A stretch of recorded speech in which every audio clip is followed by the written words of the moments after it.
Irmãos, eu gostaria que você abrisse em Ageu 2, não precisa se colocar de pé, não precisa. Tem uma palavra breve à igreja. Hoje é culto de Santa Ceia. Eu quero fazer uma reflexão aqui bem breve, quero usar alguns textos só para esclarecer algo em relação à Santa Ceia. Ajude as pessoas que estão com dificuldade de encontrar. Ageu é pequenininho, quem achou pode dizer amém. Nós vamos ler até o versículo de número 9. Diz assim: no 7º mês, ao ano 21º do mês, veio a palavra do Senhor pelo ministério do profeta Ageu, dizendo: fala agora a Zorobabel, filho de Sealtiel, príncipe de Judá, e a Josué, filho de Josadaque, sumo sacerdote, e ao resto do povo, dizendo: quem há entre vós que, tendo ficado, viu essa casa na sua primeira glória? E como a vedes agora? Não é esta como nada em vossos olhos comparada com aquela? Ora, pois esforça-te, Zorobabel, diz o Senhor, e esforça-te, Josué, filho de Josadaque, sumo sacerdote, e esforçai-vos todo o povo da terra, diz o Senhor, e trabalhai. Porque eu sou convosco, diz o Senhor dos exércitos, segundo a palavra que concertei convosco, quando saíste do Egito, e o meu espírito habitava no meio de vós. Não temais, porque assim diz o Senhor dos exércitos: ainda uma vez, daqui a pouco, e farei tremer os céus e a terra, e o mar e a terra seca, e farei tremer todas as nações, e virá o desejado de todas as nações, e encherei esta casa de glória, diz o Senhor dos exércitos. Minha é a prata, e meu é o ouro, disse o Senhor dos exércitos. A glória desta última casa será maior do que a primeira, diz o Senhor dos exércitos, e nesse lugar darei a paz, diz o Senhor dos exércitos. Amém? Glória a Deus. Quem nunca ouviu, né? Aquela canção, a glória da segunda casa será maior que a da primeira. Mas não é da segunda, irmão, é da última. Leia aí de novo no versículo de número 9, que a glória desta última casa será maior. Não é da segunda, é da última. Por que é importante a gente considerar isso aqui? Porque eu quero aqui rapidamente, sem pormenorizar, dizer o que está acontecendo.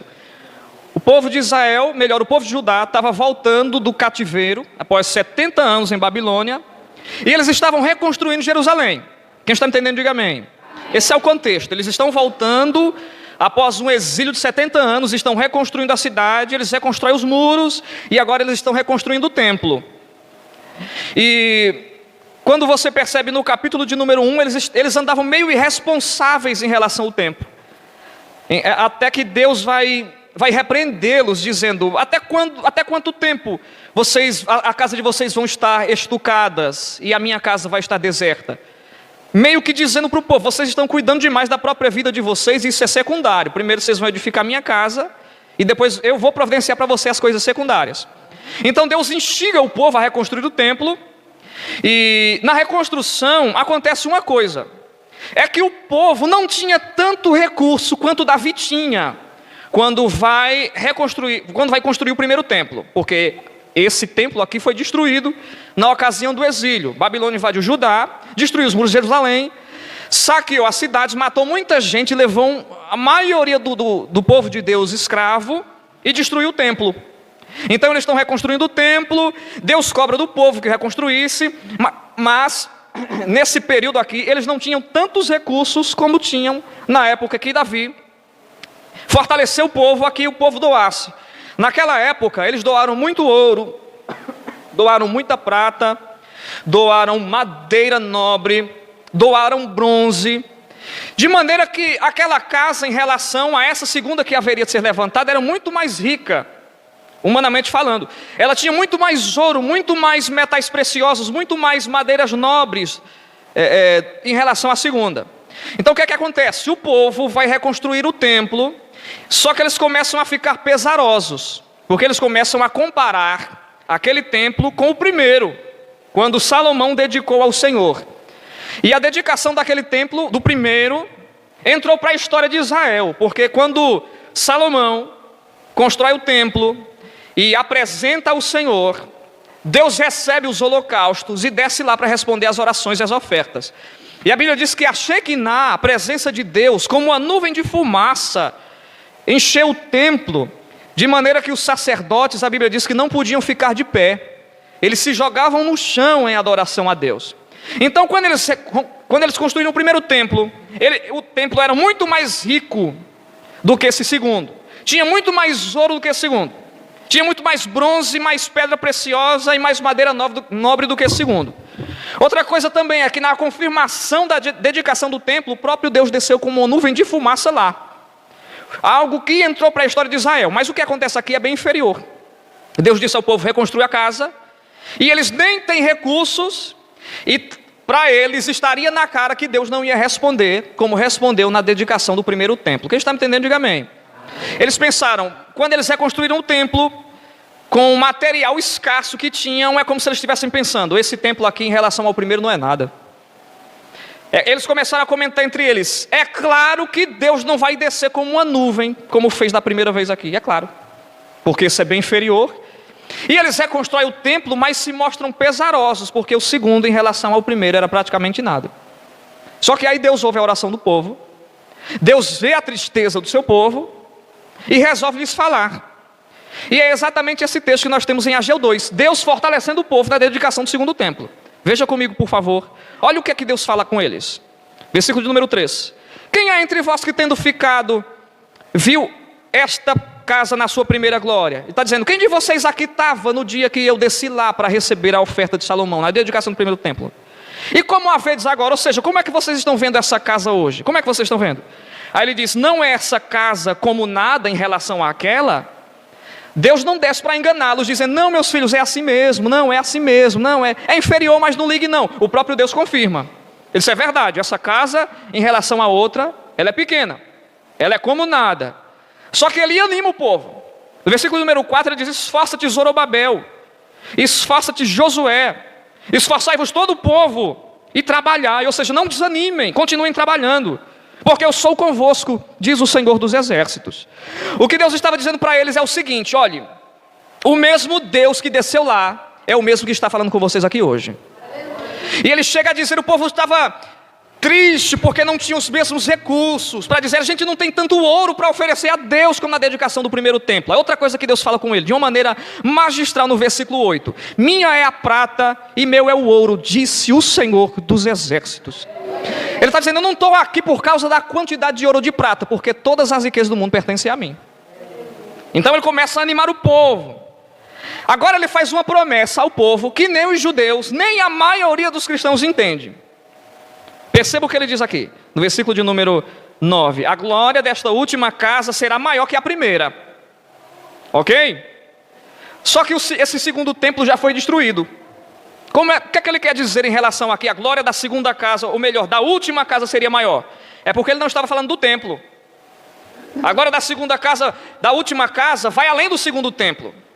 Ele está falando de uma casa que não é uma casa física, que a gente vai daqui a pouco identificar o que é. Quando é que essa profecia se cumpre? Perceba comigo aí no versículo de número 6 a seguir. Ele diz, assim diz o Senhor dos Exércitos, ainda uma vez, daqui a pouco, farei tremer os céus e a terra e o mar e a terra seca. Farei tremer todas as nações e virá o desejado das nações.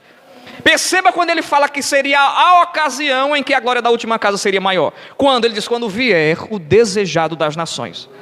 Quem é esse desejado das nações? É aquela profecia que está em João 1,14. E o verbo se fez carne e habitou entre nós. E vimos a sua glória como a do unigênito do Pai, cheio de graça e de verdade. O desejado das nações é o virtuoso Filho do Deus vivo, Jesus de Nazaré. Eles, quando vier o desejado das nações, vai acontecer uma coisa que nunca aconteceu. A glória desta última casa será maior. E talvez alguém pensou, como assim? E aí eu te explico. Abre comigo em Hebreus.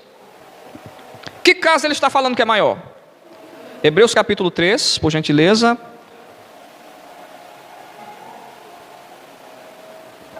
Hebreus 3 a seguir, do 1 a seguir. Que casa é essa que tem maior glória? É o templo de Salomão? É um prédio? É uma construção física? Hebreus 3, do 1 a seguir, quem achou diz amém. Olha o que o comentarista, que o autor da carta escreve. Pelo que, irmãos santos, participantes da vocação celestial, considerai a Jesus Cristo, apóstolo e sumo sacerdote da nossa confissão, sendo fiel ao que o constituiu, como também o foi Moisés em toda a sua casa. Porque ele, Jesus, é tido por digno de tanto maior glória que Moisés. Quanto tem maior honra do que a casa, tem aquele que a edificou. Porque toda casa é edificada por alguém, mas o que edificou todas as coisas é Deus. E na verdade, Moisés foi fiel em toda a sua casa como servo, para testemunho das coisas que se haviam de anunciar, mas Cristo como filho sobre a sua própria casa, a qual casa somos nós. A glória da última casa, está falando da igreja. A glória da última casa, que seria maior do que todas as construções físicas de Israel, era a glória de Cristo no seu povo. Ele diz que a casa de Deus é o corpo de Cristo. Que qual casa somos nós? Então a glória da última casa ela é maior, porque ela é o corpo místico do Senhor Jesus. Por que eu estou falando isso num culto de Santa Ceia? Vai lá comigo em 1 Coríntios capítulo 11. Primeiro eu preciso que você entenda que a glória da última casa não está falando de uma construção física, ele está falando do corpo de Cristo, que somos nós. Jesus diz em João 2, alguém o pergunta dizendo, com que autoridade você fala essas coisas? Aí Jesus olha para o templo e diz, derruba esse templo e eu reconstruo em 3 dias. E eles dizem, mas durou 46 anos. Por que você diz que você é capaz de reconstruí-lo em 3 dias? Aí João revela, mas ele falava dizendo isso em relação ao templo do corpo. Está falando do corpo dele, que é representado na sua igreja. 1 Coríntios 11, a partir do versículo de número 17. Nisso, porém, que vou dizer, não vos louvo ou não vos elogio, porquanto vos ajuntais não para melhor, mas para pior. Porque antes de tudo, ouço o apóstolo Paulo dizendo, que entre vós, quando vos ajuntais na igreja, há dissensões, e em parte o creio. E até importa que haja entre vós heresias, para que os que são sinceros se manifestem entre vós. De sorte que quando vos ajuntais num lugar, não é para comer a ceia do Senhor. Olha onde ele vem parar. Falando da ceia do Senhor. Porque comendo, cada um toma antecipadamente a sua própria ceia. E assim um tem fome e o outro embriaga-se. Olhe para mim, por favor. O que ele está dizendo? Como era a Santa Ceia? Não era como a nossa hoje. Um pedacinho de pão, um cálicezinho de suco de uva. Era um verdadeiro banquete. Era um almoço, era um jantar. Era o partir do pão. O que acontecia? Os cristãos se reuniam no lugar, e os que eram mais ricos doavam mais. E os mais pobres que não podiam doar, eles iam para participar. O que estava acontecendo? Uns estavam comendo antes. Então quando os irmãos mais pobres chegavam, eles já tinham comido. E aí ele vai repreender a igreja dizendo o seguinte, que história é essa de quando vocês se sentam para participar da ceia do Senhor? Vocês antecipam a sua própria ceia, uns comem demais, e aqueles que não têm a oportunidade de comer bem ficam sem comer. E o que estava acontecendo é que os irmãos mais pobres da igreja de Corinto estavam ficando constrangidos por causa disso. Porque eles nem tinham dinheiro para contribuir, quando chegavam lá não tinha comida para eles, porque antecipadamente alguns comiam. E aí você percebe que quando Paulo diz o seguinte, no versículo de número 29, ele está falando sobre isso. Vê comigo 29. Porque o que come e bebe indignamente, come e bebe para a sua própria condenação, não discernindo o corpo do Senhor. Por muito tempo nas Assembleias de Deus foi dito que não discernir o corpo do Senhor é participar da Santa Ceia em pecado. E não é exatamente isso. Ele está falando de uma dissensão que havia na igreja, de uma disputa que havia na igreja. Ele diz o seguinte, se vocês não esperarem por todos para participar em sinal de comunhão, isso significa que vocês ainda não aprenderam a discernir o corpo do Senhor, porque o corpo do Senhor são vocês. Por isso que Ageu profetiza dizendo que a última casa seria maior, e que nós somos a casa de Deus, nós somos o corpo de Cristo. Isso quer dizer que esse momento aqui é um momento de confraternização profunda. Isso quer dizer que quando eu provar do pão, eu tenho que lembrar do corpo. Quando eu participar do suco, eu tenho que lembrar do sangue. Não considerando somente a obra dele, mas considerando que você é participante do mesmo corpo que eu também sou. Que nós somos membros do mesmo corpo. Que o problema pior aqui que Paulo está repreendendo não é exatamente um pecado individual que me torna indigno de participar da Santa Ceia, mas é a incapacidade de olhar para o irmão e ter a sensação de que ele não faz parte do mesmo corpo que eu. Então eu preciso participar aqui da mesa do Senhor, considerando que você faz parte do mesmo corpo que eu. Você deve olhar para a pessoa que está do seu lado, considerando que ele é membro do mesmo corpo que você. Que ele foi alcançado pela graça tanto quanto você foi. Que você é membro do mesmo corpo que ele também é. Que o mesmo sangue que purificou você, purificou a ele também. Que o mesmo corpo que foi doado por você, também foi pela pessoa que está do seu lado. Então esse momento aqui é um momento especial. Nós vamos celebrar o Senhor, porque nós somos participantes do seu corpo. A profecia se cumpriu em nós. Não nós, Assembleia de Deus Madureira, mas nós, Igreja de Cristo. De todas as épocas, porque nós somos a casa de Deus. E sobre essa casa repousa uma glória maior. É porque a gente gosta muito do que a gente vê.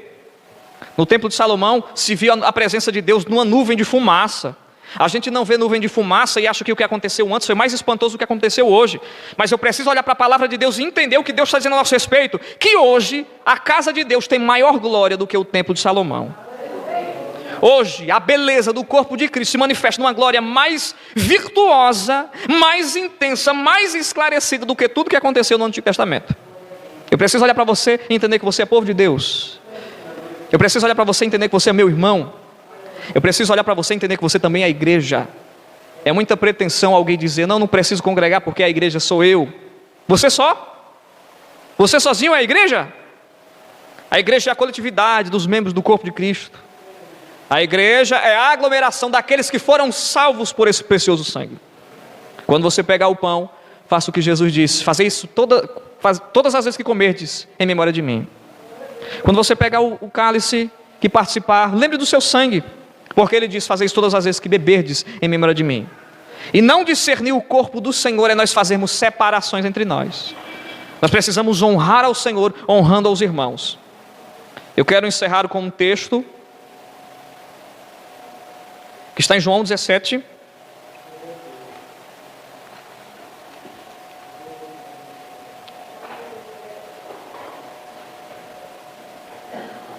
João 17, do versículo 20 a seguir. João diz o seguinte, relatando uma oração que Jesus fez: não rogo somente por estes, mas também por aqueles que pela sua palavra hão de crer em mim, para que sejam um, como tu, ó Pai, o és em mim, e eu em ti. Que também eles sejam um em nós, para que o mundo creia que tu me enviaste. E eu dei-lhes a glória que a mim me deste, para que sejam um, como nós somos um. Eu neles e tu em mim, para que eles sejam perfeitos em unidade, e para que o mundo conheça que tu me enviaste a mim, e que tens amado a eles, como me tens amado a mim. Essa é a minha palavra de reflexão aos irmãos. Nós oramos para que o Espírito Santo fale de uma maneira mais profunda a alma de cada irmão, para que possamos discernir com maior profundidade essa verdade que nos foi exposta aqui pela pregação da palavra de Deus. Gostaria que você ficasse de pé, por favor, se você puder.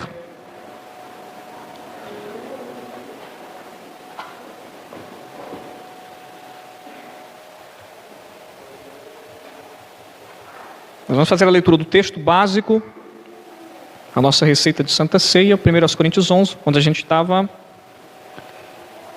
a partir do 23.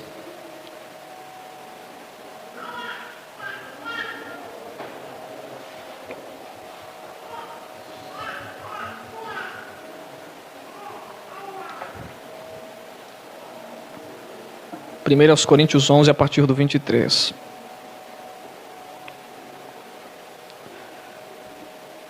Porque eu recebi do Senhor o que também vos ensinei, que o Senhor Jesus, na noite em que foi traído, tomou o pão. E tendo dado graças, o partiu e disse: tomai e comei, isto é o meu corpo que é partido por vós, fazei isso em memória de mim. Semelhantemente também, depois de cear, tomou o cálice, dizendo: esse cálice é o novo testamento do meu sangue, fazei isso todas as vezes que beberdes em memória de mim. Porque todas as vezes que comerdes este pão e beberdes este cálice, anunciais a morte do Senhor até que venha. Portanto, qualquer que comer este pão ou beber o cálice do Senhor indignamente, será culpado do corpo e do sangue do Senhor. Examine-se, pois, o homem a si mesmo, e assim coma deste pão e beba desse cálice. Porque o que come e bebe indignamente, come e bebe para a sua própria condenação, não discernindo o corpo do Senhor. Por causa disso, há entre vós muitos fracos e doentes e muitos que dormem. Porque se nós nos julgássemos a nós mesmos, não seríamos julgados.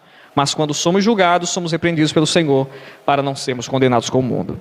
Amém? Permaneça de pé, nós vamos estar orando nesse momento.